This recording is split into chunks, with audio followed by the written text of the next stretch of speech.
So the last part of this tripartite session is reform in the modern context. Now, really a lot of this I'm going to leave it to discussion because I'm sure we're going to speak a lot about some of the issues I'm going to raise. But in general, look, it's the work, pioneering work that Dr. Ahmad Farouk and his team are doing, right? Professor Chandra and others. Dr. Walid Faris here as well. These are the type of work that people are doing.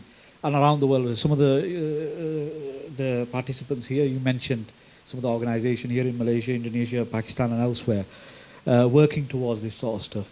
Now, so really it's more of a homage to the work that's being done. But some of the things I want to look at is this. Right. So let's start first of all with what are the concerns in our times. So I've got a number of things. First, obviously, look, the issue of gender, if you like, the gender jihad. I mean, I could have put up there, but Asma Balas in particular, I met her just last year. She came to, we invited Iqbal Center, my own center, we invited her to deliver a presentation on this issue as well. Now, what makes it different from just traditional, if you like, if there is, feminism, right? The Eurocentric gaze, what differentiates it from the Eurocentric gaze is what's emerging now as Muslimah theology. Look, everything we're doing here is theologizing, right? And if we're going to speak about the relationship between man and woman as well, some of this requires some kalami interventions, if you like. So Asma Balas and many others obviously doing this type of work. Generally, I've put here the de-imperial narrative. Look, although I did argue that Islam, we didn't have a church as such, yet we have had empires. And a lot of the knowledge that's been produced in the past has been produced via the imperial narrative. The idea that, you were number one, right? And that's probably one of the predicaments of our time, is that once we're kings and now we're not, right? In fact, a wise man once said the Muslims are too many to ignore, but too powerless to take seriously, right? So just a lot of this, and this is one of the really the problems of the challenges of political Islam, Islamism, and obviously the jihad as well. How do you actually engage in a world what is changed completely? The fatwas of the past don't even, I mean, some people are trying to revive these, but they don't work. They're dysfunctional. I put my name there, and Dr. Mustafa Sheikh, my colleague, regarding how we actually trying to theorize knowledge and understand knowledge. That is constantly changing as well. Like in the past, disciplines, tasha'abatil funun. The funun have very much become more interdisciplinary, right? Right, I've included Ayatollah Baqir al-Sadr and Sayyid Qutb here. These are thinkers who've actually helped, in other ways, besides the criticism that's levied against them, is actually moving beyond the sectarian split that we find now, right? Both Baqir al-Sadr and Sayyid Qutb very much bridged that gap. And how was that? It was really through Ali, right? The centrality of Ali and the Ahl al-Bayt. Sayyid Qutb's critique of the Umayyads, which in turn it can be a critique of internal Sunnism, and Ayatollah Baqir al-Sadr's taqreeb with the Sunni tradition, which means not cursing the companions, all these other things that are not always accepted in 12 Shiism. So these are moves that have taken place in things. The Hezbollah particularly have taken this sort of taqreeb approach, this conciliatory approach with the fellow brethren. Generally, the whole decolonial thing that Junaid hopefully will be speaking about, so he's not here again, yeah? Right, so now who are the peoples we're looking at? Salman Sayyid, right, his own supervisor as well, Imam Hassan al-Banna, and also Ali Shariati. These are two really theologians. I'm approaching them as not just political philosophers, political activists, but actually they are theologians. They're trained, at least Hassan al-Banna, as an Ash'ari, Hanbali faqih, right? So these are the sort of new ways of looking at things, right, beyond obviously the colonial thing they were dealing with at that time. So, okay. Now, a lot was brought up after the last session about the hadith. Now, a lot of the hadith, the Reformed tradition lingers around the critique or criticism of the hadith tradition and how the hadith tradition can actually be utilized in contemporary times as well, but also vis-a-vis how it relates to the fiqh tradition. So there were those who actually had certain approaches to hadith, and many of them were actually muhaddithin. They are hadith scholars. They're not just people who just rejected the hadith tradition as such. Shawkani was one, who was very anti-taqleed, and then he influences Rashid Rida, who else have put Abu Rayya later on, and then Sheikh Muhammad al-Ghazali, who was a Muslim Brotherhood ideologue, and he very much took on the approach of the Ahl al-Ra'i. Muhaddis Delwi, Shah Waliullah, he spoke about something which very much later thinkers like Iqbal and others argued for the Sunnah as a type of not time-space bound legislation. That it is, of course, the Prophet left this world and some aspects of his Sunnah were idiosyncratic. It was very specific to him. And they call this Tashriyat Tamhidi. Yeah, and Maulana Maududi as well to an extent. Right? So, yeah, an example of this is how he challenged, sometimes Shah Waliullah challenged the canon, the usual Siha Sitta. He put the Muwatta of Malik in there. Now, Muwatta of Malik included in the Siha Sitta actually changes the complete nature of the Siha Sitta. It becomes less Shafi-centric and a lot more Amal al-Sahaba and other things, Amal al-Madina and the rest of it.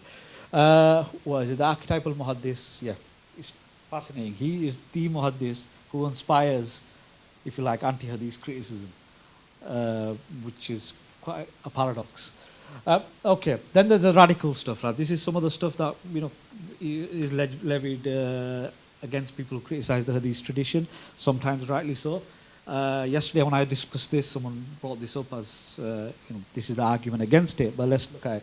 So we can call it Quranic scripturalism, because it's still not really rationalism as such. It's really centering the text of the Quran. And Ghulam Parvez is an interesting figure. He's also one of the legacies of Iqbal. And he spoke about the Aql Qurani, so something similar to the Salafiyat al-Aqlaniyah. And really a lot of this stuff was, it came out of the Ahl Hadith movement, which is fascinating, that the Ahl Quran or the Munkiri al-Hadith, or those who reject the Hadith tradition, which is used against them, but came out of this movement, the Ahl Hadith movement. Right, I'm not going to delve too much into this sort of stuff. Ahl Hadith or Naqal Tahrid. Right, okay, yeah. The Ahl Hadith are a bit more taqleedi on this issue, and then Ahl Quran become a lot more ijtihadi. He's got some interesting theories about the understanding or the political philosophy of the state. And that's something as well we can look into, right? So what are the arguments about hadith? Right, so this is the argument. So those places in the Quran where it says we've not left anything out in the book and we've revealed the book as an explanation of everything. So if the Quran is a tibyan, is a clarification, then why does a clarification need a clarification? This is the sort of argument that was given. Now, he was very influential, even, I mean, there's a theory called, what is it? Influence by reaction. Sometimes you're engaged in a debate for so long, you're refuting someone for so long, that over time you very much internalize those objections that you yourself raised. And that's what happens with many of his critiques. And same with him as well. He then develops a methodology of accepting certain hadith traditions. Whatever the Quran accepts, deems is correct. Okay, he calls it khabar. He couldn't really reject this sort of stuff. The Quran is both, okay. Impact. This is a case study earlier on when Noura, when you were explaining the CII, Council for Islamic Ideology. So he raised, this is at the same time Fazlur Rahman, and it was actually the Constitution of Pakistan when they were speaking about Islam as instead of the Quran and the Sunnah, was a indication of really Parvez's influence on the HEC and just generally on the Pakistani elite at the time. But what is telling is the whole hudud punishment thing that was revived in the late 1779 onwards, and Zia-ul Haq was trying to push this stuff to appease many of the mullahs. What happened was, it was interesting that these very same ulama were arguing against Rajam based on Parvez type arguments. So arguments against the hadith. Rather, we should go with the Quranic ruling on these things rather than, the Rajam is in the hadith traditions.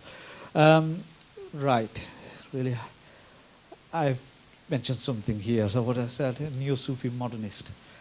Yeah, that's absolutely possible to have modernist Sufi tradition there.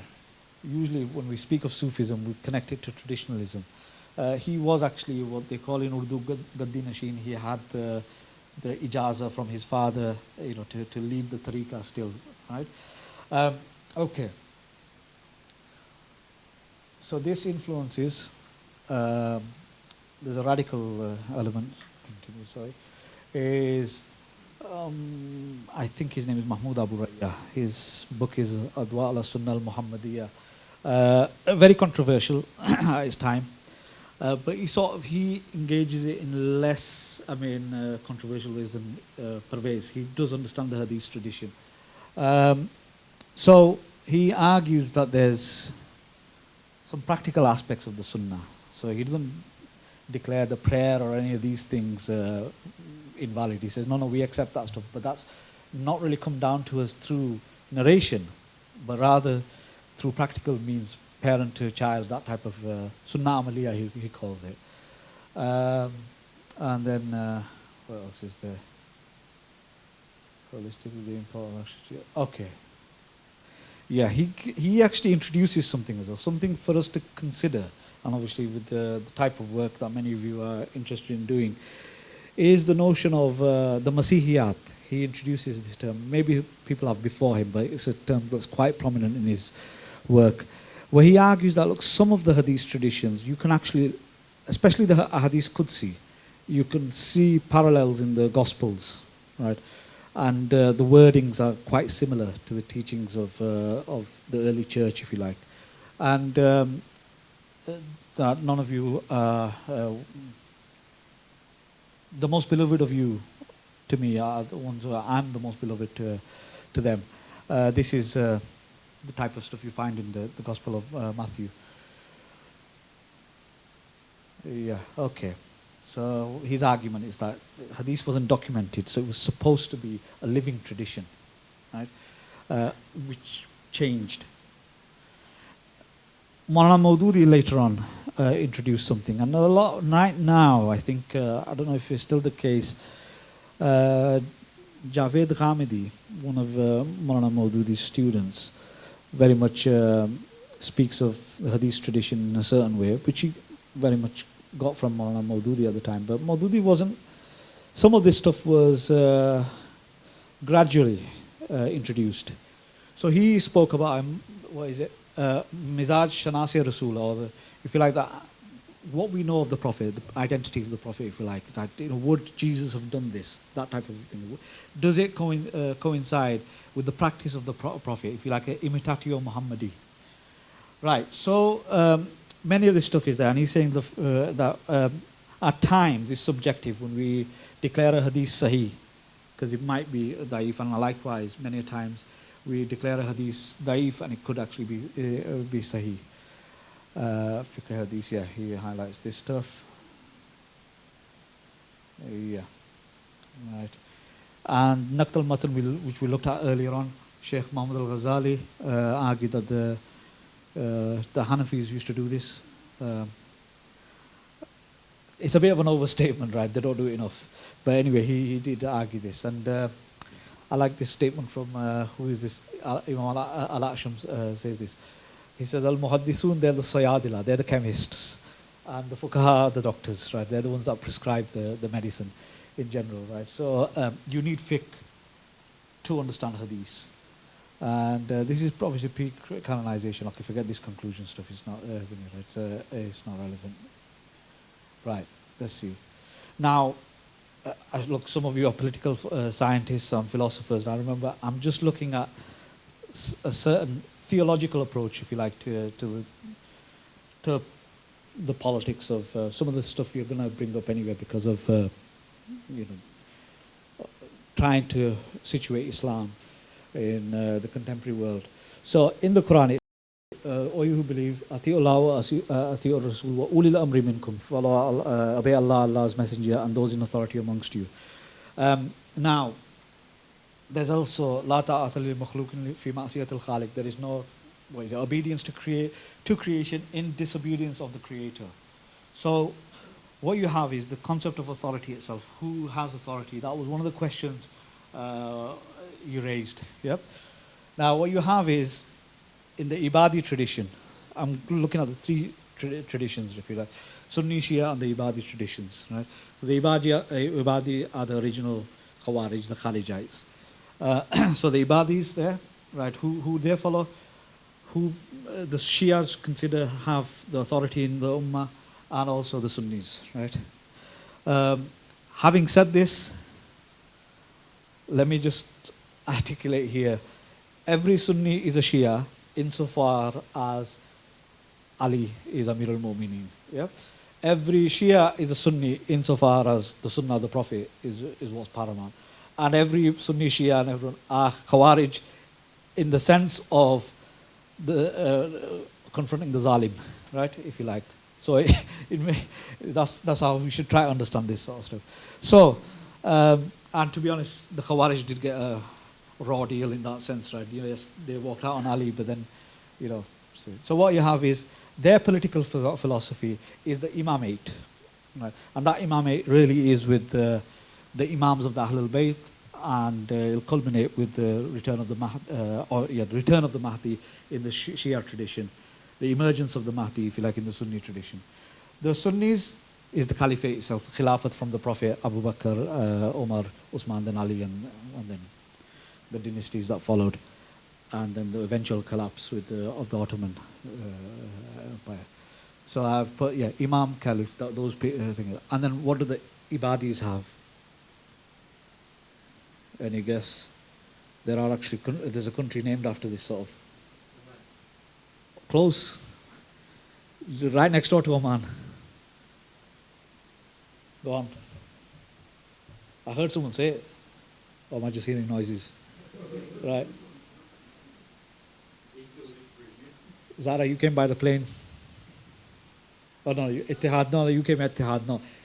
Emirates. It's the Amir. Right. Ulil amri minkum.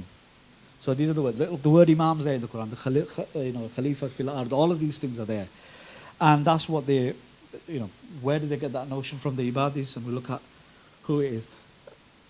Huda mentioned the Arabocentrism or the Quraysh-centric stuff, yeah?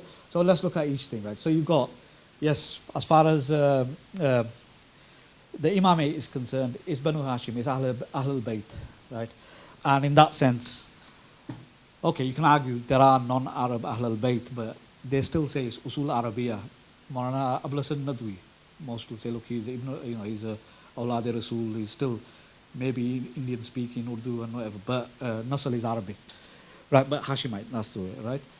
And remember, you got Sunni Ahlul Bayt, you got Shi'i Ahlul Bayt, you got Salafi Ahlul Bayt. It's just thinking. So there you go, right? So then you got the Quraysh, the Sunnis, extending it a little bit more broader, is al-a'immatu min Quraysh. The same hadith, both the Shias are using a'immatu min Quraysh, meaning the 12 Imams. Sunnis are using that to mean the Umayyads, Bani Umayyah, Muawiyah, everybody else. The one that resonates as the true thing is what we always hear, and it's what the Khawarij were saying. Walau abdan habshiyan. That's what they said, even if it's walau abd as well. And then obviously all this other stuff in the hadith, all this derogatory stuff that they came out with, the ziyadat and the rest of it, idraj fil hadith, is the racist stuff that comes out of it. Does it really befit the Prophet to say this sort of stuff? The same Prophet says to Aisha, don't call someone short, is going to say, a head like a raisin and all this sort of stuff. Anyway, so the point is this is, the Ibadis had this sort of stuff, right? Anyone, right? And that's why the Zanj rebellion, right, occurred because of this, right? That they wouldn't just take the Arabs as Sadat or the Turks as Sadat, they're our masters and this, that they just said, we've got a right. Anyway, so what is this? These are the sort of philosophical ways they're looking at stuff. And how are the sectarian manifestations, how do the others see them? So you have the Sunnis, they're seen as the usurpers, the Nasibites, Nawasib, right? So they've usurped the Ahlul Bayt's right of representing the Ummah. How do they respond to those who reject Abu Bakr and Umar? Exactly, rejecting. So they call them Rawafid, right? See, the Zaydis are a bit more unique because the Zaydis don't really reject Abu Bakr and Umar and Uthman, right? And then what do they call this group, right? The secessionists, because they walked out on Ali. These were the initial Shia. They were the Shiat Ali. But when they saw Ali compromise with Muawiyah, they just said, well, inil hukmu illa lillah. Hukum is Allah's, right? So, is there anything else from this? I really can't remember. Yeah, okay. So, look, the challenges of the politics, right? A bit more quietistic. Look, a lot of this stuff that's happening in the Middle East as well, right? Protests are haram and all this sort of stuff. Yeah, this stuff, they're getting it because of a certain way of looking at the politics of the past, right? I think somebody mentioned it earlier on about the scholarship stuff. Was it you, Yahya? Someone mentioned about scholars and the state. Whoever it was, right? You were quite right. In the past, Shariati actually calls this black Shiism, which is one which is fatalistic, whereas red Shiaism is actually, the Mahdi is the will of the people, let the Mahdi, we're the ones who are going to bring the Mahdi about, right? And then, obviously, the Khawarij were far more egalitarian in that sense, right? In fact, if the Zanj did actually establish a state, interestingly, it was a slave revolt, and they called it Madinat al-Hurra, right? Al-Mukhtara, Madinat al-Mukhtara or Madinat al-Hurra as well, the free city, or freedom land, if you like. So this is how we try to, in the past, look at this sort of stuff, and we still have these these different approaches to Islam, to theorizing, or the philosophy or the kalam of Islamic governance, right? Okay. I did speak about Mecca and Medina, and I'm going to actually look at this from, let's try to understand it in two different ways. So, Mecca and Medina. Why? Because look, the Quran, in Quranic studies, those of you who don't tafsir, you know that there's a Nuzul al-Makki, Nuzul al-Madani, right? Medinan revelation and Meccan revelation. And I'm just really trying to conceptualize them in an abstract manner. So you've got orthodoxy, doctrine, Aqidah in Mecca that's being taught. In Medina, the Sharia is being taught, orthopraxy. In Mecca, Hijrah, and I don't mean actually doing the Hijrah itself, but wahjurhum hajran jamilan, turn away from all of this sort of stuff. Activism, struggle, jihad in the political sense in Medina. What else? Fatalism in Mecca, right? There's not much you can do. You can't even defend yourself, right? Sumayya, Yasir, right? What else? Free will in Medina. This is where you have autonomy, if you like. So, idealism. Look, these are some of the terms. Those of you mentioned ideal and realism, if you like, or pragmatism. Although you had religiously, you had a bit more autonomy as a Muslim in that sense. Look, the Prophet couldn't legislate there, but outside it was subjection. There was zulm outside in Mecca, that situation, right? In Medina, you yourself had authority, and obviously you had power as well. That's the difference there. Religious piety, and I forgot what I put here, identity, okay, right? Over there, look, you can openly say you're Muslim, and you have a certain standing as a result of that. Let's just call it politics in the broadest sense, right? Right. There's resistance against shirk in Meccan period, and then there's dialogue. And this is something that Derrida speaks of, that you actually have the scripture itself speaking about the non-believing other, right? Which didn't really need reformation or secularization or secularity for it to mature, in a sense. Poetry, in the general sense, and you can say prose. I've put it in asterisks because it's not really it's not really, what is it? It's not shi'r. We don't call it shi'r, right? But there's something about the nature of the revelation in Mecca, far more rhythmic, if you like, than in the Medinan revelations, which is far more prosaic. So the thing is, let's try to understand it. There's something universal about Mecca. Now, not the place, the philosophy, yeah? And there's something far more particular and time-space bound about Medina. And in that sense, there's a somewhat rigidity there. So 13 years of Mecca, and so you can say Medina is more legalistic. The Quran, the Medinan portions of the Quran are ayat, ahkam, right? Whereas the Meccan portions are tawheed, suluk, and all of the things. Now, the manifestation, if we try to understand it in Abrahamic terms, the Prophet's life in Mecca, was very much the mission of Jesus. Yep. And the Prophet's life in Medina, very much Moses. Right? He leads his people from the Exodus to the Promised Land. Yeah. And what else do we get from here? Yeah. This is exemplified in migrations, many migrations to Abyssinia, right? In the Meccan period.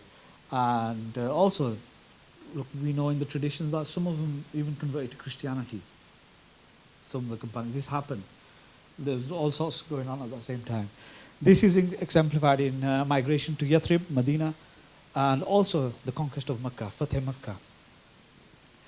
Then what we have is, let's try to conceptualize the Prophet. In this sense, Muhammad is the Messiah, right? Even though Muslims don't say that. All I'm saying is that the way how we're looking at the Prophet is in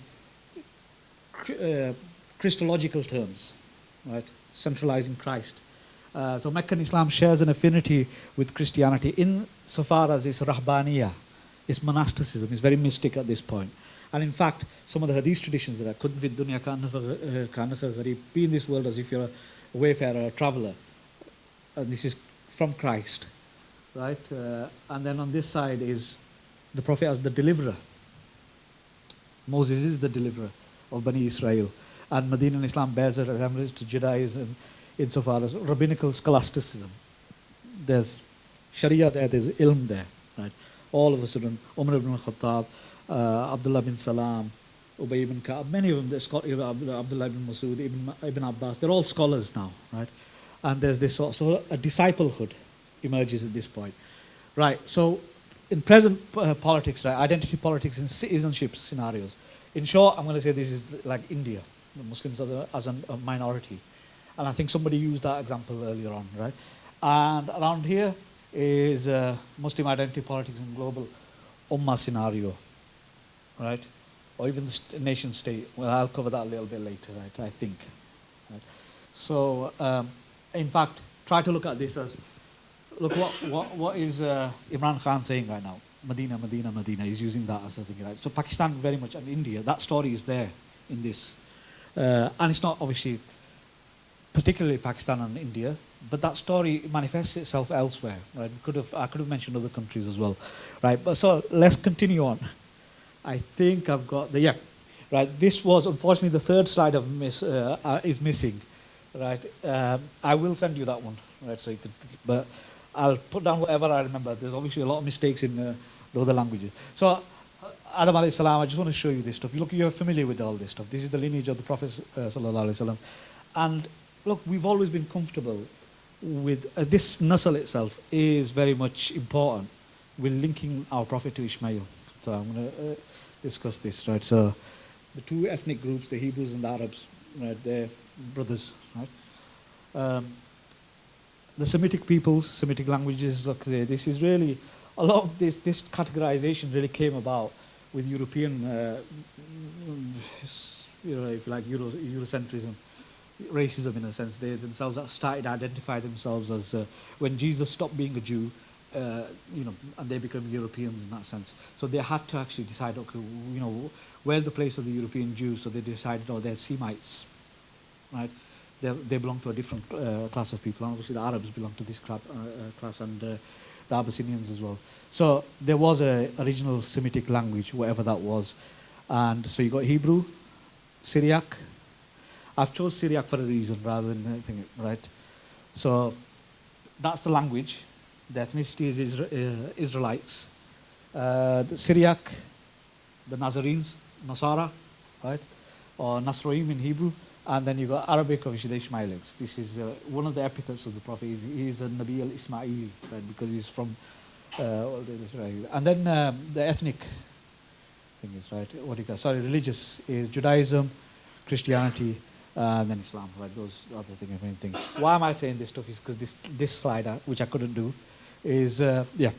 So there's a way of explaining the Quran. Right, so contrary to popular belief, look, the Muslims don't believe that the Torah was Arabic or the Gospels were Arabic, and then they interpolate the whole thing and translate it in all language. This is the early, this is Imam Taftazani, Maturidi, theologian. He says, Kalamullah, the word of Allah, is ibaratun anil kalamin nafsi. Allah's kalam is an expression of his eternal speech, if you like, his own essence, essential speech. In abbarahu bil ibraniya fahuwa Tawrat. If he expresses it in Hebrew, that's what is it? Is the Torah. In abbarahu bi Suryaniya, if it's in Syriac, and there's a reason why it's Syriac rather than Greek and Aramaic, is because of the Christianity there that the Quran seems to refer to, and then it's Syriac. وَإِنْ أَبَّرَهُ بِالْعَرَبِيَّةِ فَهُوَ الْفُرْقَانِ. If he expresses it in Arabic, then it's the criterion, or Quran sometimes. So, right, the slide I haven't got is this, right? Okay, I've done it here. Let's have a look at this, right?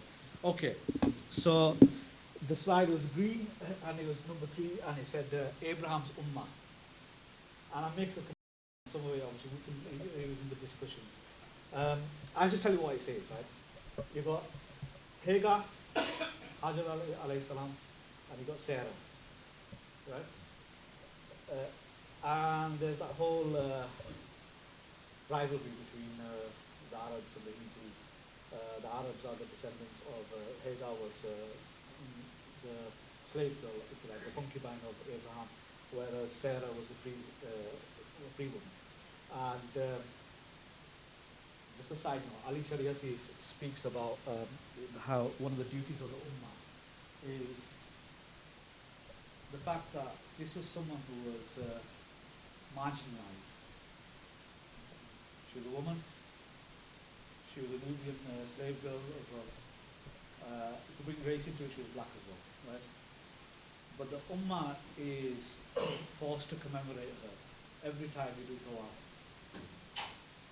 It's something, you know, on all levels we want to ignore her, and we can't because she's our mother. Now, so there you go. And this is actually why I put Hagar there, is because of the way in the Jewish tradition how they referred to it. Because especially with the rabbinical tradition, al-insanu min qawmi ummi, in the Jewish tradition is from the mother. There are the Karaites, which is the position of really of Islam, is al-insanu min qawmi abisi. So we argue that obviously we're all from Abraham, because it's the father that matters in the Arab tradition. Okay, Sarah's there. Ishmael, right? Literally in Hebrew, who listens to God, or God listens to, and Israel. And then Ishaq, right? This is exactly the same, abjad and abjad. You know, the alpha, beta, gamma, delta, it's actually the Greek alphabet. That's how, at the time of the Prophet, we didn't have alif, ba, ta, tha, that sort of arrangement. It was actually the abjad Abjad, Hawis, Hakti, Kalman, Sa'fash, Kushak, was the way we learned this story. So the same. Ruqya and Kabbalah, look, my Hebrew is just from memory I wrote this, right? So there will be spelling mistakes, right? Ruqya, Tawiz, how is 786 popular here? 786, Satsu Chiasi, Noor, 786, no, 786. All right, sorry. 786, nobody knows this. Bismillah, there you go, so you know this, right? So Bismillah, this is basically based on the Hebrew arrangement of the alphabet in Arabic, right? So you add Bismillahir Rahmanir Rahim, it adds up to 786. Kabbalah does the same thing, yeah? Sharia, the law, halakha in Hebrew, right? You got the same traditions there, right? In the thing. The ideal, remember, whether it's place or not, is khilafah, which is really being Allah's Khalif, not a place as such. What is it in the thing? Is Zion. It's not necessarily Mount Zion, right? So these were the type of the things that we know in the past, right? If you want to say the Islamic State, if there is a place, it was Madinat al-Nabi, and this is what's being, especially in Pakistan now, this has been pushed, Medina. Madinat al-Nabi, which is interesting. If you translate that in Hebrew, it sounds exactly the same, because the word Medina is a Hebrew word. Qariya is an Arabic word. Medina is where law is established. Beit Din, right? Madinat al-Nabi, Madinat ha-Nabi, right? The state of Israel, they call it today, Madinat Israel, right? And Yathrib was the name of the city. It was a Jewish city. It was given to the Prophet. And Nabi is obviously Nabi in Hebrew as well. The suffering of the Jewish people became known as anti-Semitism, right? And so Ishmael's children, Islamophobia. So let me just write this. Yeah. Anti-Semitism and Islamophobia, yeah. Okay. Now, Salman Sayyid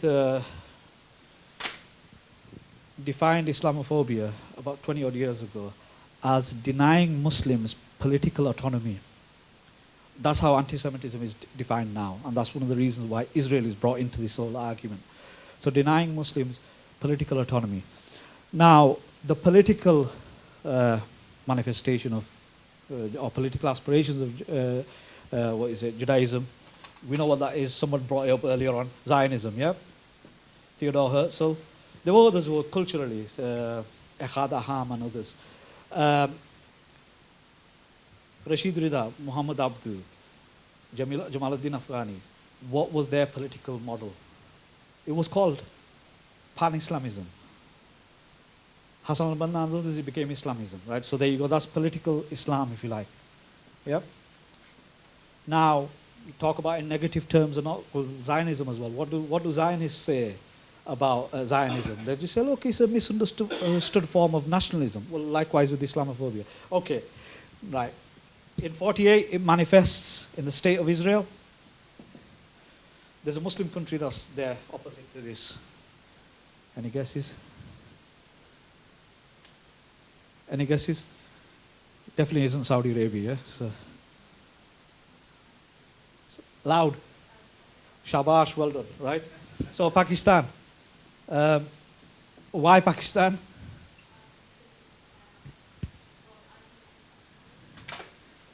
Sorry? It identifies itself as an Islam. Islam is the reason why people did the hijrah. I mean, essentially, you did the exodus, the right to return, if you like.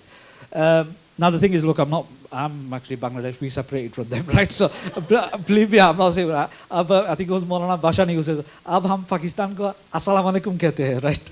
But the point is, this is conceptualizing. Look, political. This is what it was. Pakistan is an Islamist project, and it's not only Pakistan, even India, Egypt as well, right? Hassan al-Banna's Egypt was one which was like this as well. He, in fact, spoke of Maulana Abul Kalam Azad. They were really following what was going on in the subcontinent at the time. And the subcontinent, they were following what was going on in Egypt and what was going on elsewhere as well. Now, the point is this, is that, look, is how we understand Islamic aspirations in that sense. Look, the terms will change. Pan-Islamism became Islamism. It'll become, what is it Erdogan calls it? Conservative democracy or something like that, right? What's in a name? What is it? A rose by any other name would smell so sweet. So that was the slide, unfortunately. I put that there. The point is this, is that, look, we do have a shared destiny with our cousins in that sense, and it's one which is rivalry as well as understanding at times. But that's how we can probably understand that. In the theological terms, I've put this stuff together. So not necessarily political science or anything else. It's just, look, on each thing, this is something that are the ashbahi, if you like. Right? Where is it? Next. Right. Religiosity. This is, who was the one who spoke about heaven and hell? Has he gone?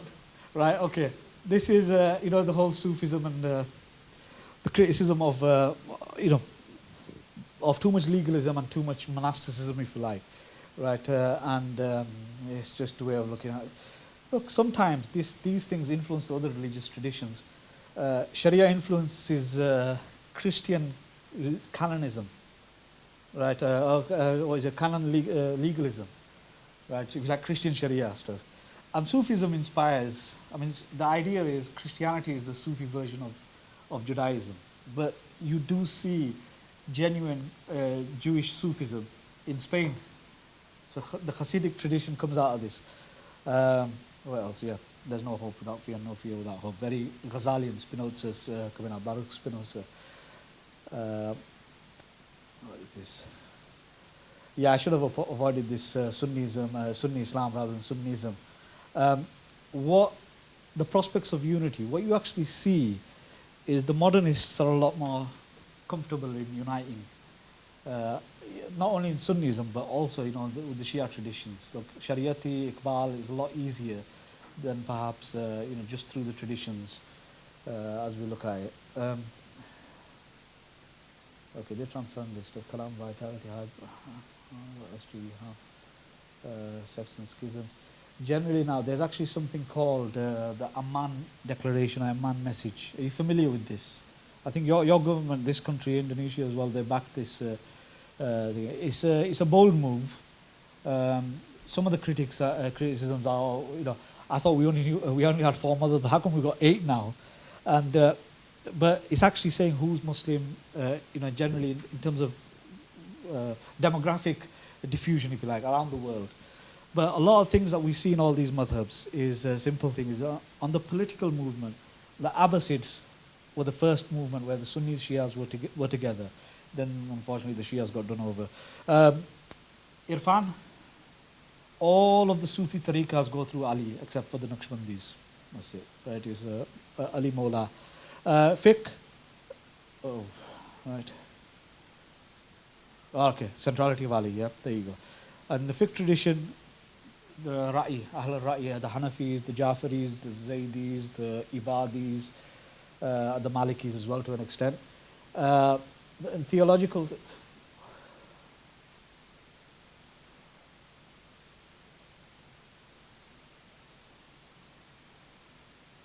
right, okay, Mu'tazilism, right, becomes a buffer between Sunni and Shia.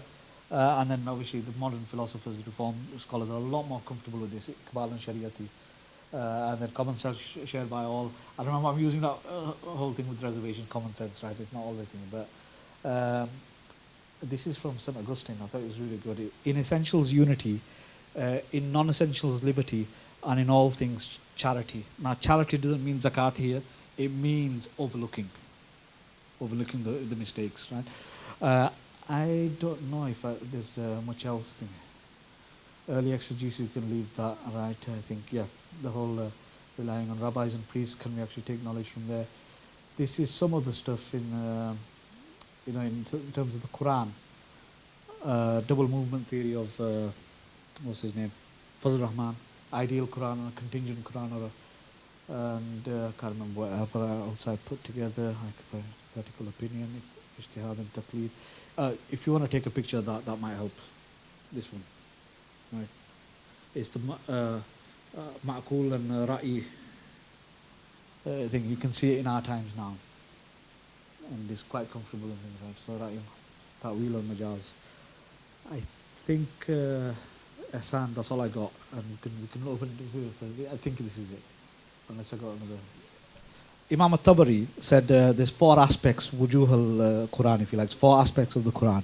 One aspect is understood by the Arabs because it's in the Arabic language. Another aspect, if you translate the Arabic, all of humanity can understand, right? And then there's a third aspect which is only understood by ulama or specialists, and then the fourth one is an aspect of the Quran that only Allah understands, right? So those are the four. One, Arabs. Two, everybody. Three, the scholars. And four, Allah only, right? Now, I think we're all comfortable with that sort of stuff. Now, I did mention earlier on, what's the best tafsir in general? And Shah Waliullah actually speaks of this, and Al-Fawz al-Kabir and other books of his as well. He says, look, the first tafsir, and this is someone who, all the madaris, at least in the subcontinent, go through him. He argues the first tafsir should be your tafsir, right? And the reason is this, he's saying this, let the Quran speak to you, even if you're making mistakes at this point, because you're only speaking to yourself. You don't start sharing your tafsir with somebody else. But let the Quran speak to you. And then after that, he says, then you start reading the tafsir books. Because look, it's an imposition of others on your mind. Rather, look, in many ways, he says, you should be reading the Quran as if it's being revealed. Yep. Muhammad Abdu. Now think about this. Shah Waliullah was a bit earlier as well. Because look, the Sahaba too had to experience that. They too had to think of, this has just been revealed to the Prophet, and they're trying to understand it as if they're part of the prophetic experience in that sense. So that's the thing that you should do. Really read the Quran first, and then look, there are other approaches as well. It does help to look at what the Jewish and Christian traditions as well, and how they're looking at the Bible as well. Helps as well. And our ulama as well, they did have some engagement with those traditions. Omar wanted to study the Bible at the time of the Prophet. The Prophet said, look, right now, Wahi is being revealed. We stick to this. The idea of the ideal Quran and the contingent Quran is that there's parts of the Quran. This was controversial at its time, but people before him have said this sort of stuff. Abu Yusuf was one of them. Is that there's certain parts of the Quran, the Mu'tazilites and others argue, that are time-space bound.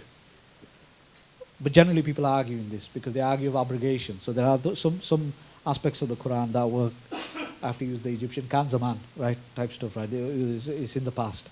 And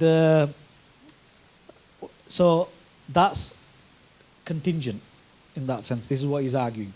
But then there's those aspects of the Quran that are ideal, that for all times and spaces. The problem is, and this is what is his movement, double movement theory, right, that you move with the Quran. I don't think it's too different from many of the other thinkers at this point. There's the Mahmud Taha's second message of Islam. He's an interesting figure. Abdullah Naim was a student of his, a Sudanese scholar, reformer. He was obviously controversial. What he argued was Islam's second message of Islam, now which sounded like a claim of prophecy, Nabuwat. But it wasn't actually that. He says, look, I received this understanding from Khalwa. He went into what the Sufis do, right, 40 nights sort of meditation. So he argued it was kashfa or ilham. And what he argued is that it's actually the Meccan period is the universal period or ideal period.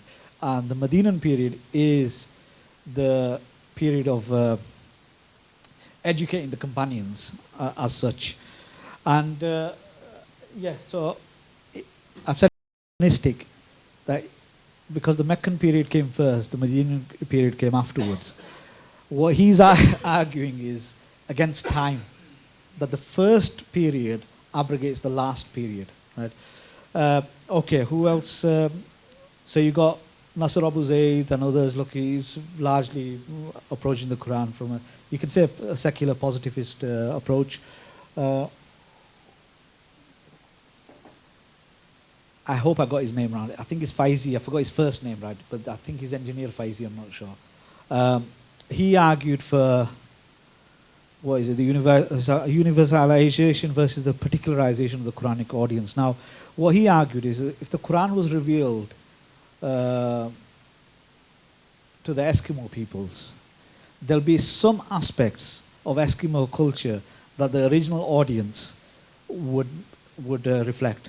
So that's why you have look at aspects of the Quran that for the vast majority of Muslims, if you're not Arab, familiar with Arabic culture, or the Arabs themselves, some of them, because of modernity, they might not be.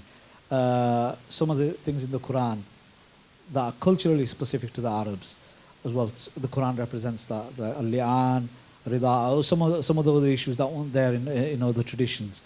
So this aspect of the Quran, then you argue, is this too for all of people and all of the Muslims around the world? So this is what he raised, and this is something generally the early medieval scholars even dealt with this stuff. Fatima Mirnisi and others, feminist theologians, if you like, or Muslim theologians, are arguing there's a type of androcentrism in the Quran, or centrism of men, and they're not just quoting the Quran, they're quoting the Hadith as well, where Salama and others saying, Ya Rasulullah, you've said all of this for the believer, well, what's there for us women? And then the verses of Muslimina wal Muslimat actually is revealed because of this. So even there were other women who raised the issue of, well, if the men get everything, what are we going to get? What else? Yeah, Wudud. I liked what Wudud had to say. Very controversial in terms of things, but it's something, if you bring it back to Tawheed, does make sense. She's arguing that the Tawheedic paradigm is such that we're all supposed to be equal to Allah in that sense. There should be no intermediary between our relationship with the Creator in that sense, right? That includes the Wali Allah, whoever, even the Anbiya in that sense, right? It should be direct. But why is it when it comes to man and woman's relationship, the man is the intermediary between Allah and things? So this was one example of this type of thinking. Khalid Abdul Fadl, very much the training of Al-Azhar and the understanding of our times as well. He's an academic and he's been giving some fatwas on these things. From non-Muslim perspective, I think Reynolds has got a good grasp of things, right? And in terms of trying to situate the Quran in relation to the other scriptures. Some of this stuff people feel uncomfortable with, right? Muslims and even non-Muslims, right? Christians don't like it when we make this sort of comparison. They want really Islam to be so different from anything that has, if you like, a biblical what is it, imprint in that sense. And then what is it? Who is this? Oh, Netan and semiotics. Look, there's a lot of symbols in the Quran, and it's decoding those symbols, right? That's part of the task as well of trying to understand things. Maybe there's a way of we rejected this in the past. A lot of the Sufi tafsirs, even the Sufis, so modern day Sufis, they do not actually accept Sufi tafsirs. So what I'm talking about is Abdurrahman Sulami's tafsir, Bahr al-Madid or Ibn Ajib actually is quite, I think, but when you actually read it, it's no different from Fizil al-Quran. The Tafsir al-Adabi approach and the Sufi approach is very similar. But what the earlier scholars argued that the Sufi approach was very similar to the Batini approach, the hidden meanings of the Quran and the rest. But look, this is part and parcel of how we do tafsir, right? If we try to update the Quran through science, scientific theories change as well, right? You can argue anything from the Quran in that sense. You can argue evolution, right, from the Quran. You can argue, what is it, extraterrestrial life, all sorts of stuff, and yeah. So maybe this type of tafsir it might help.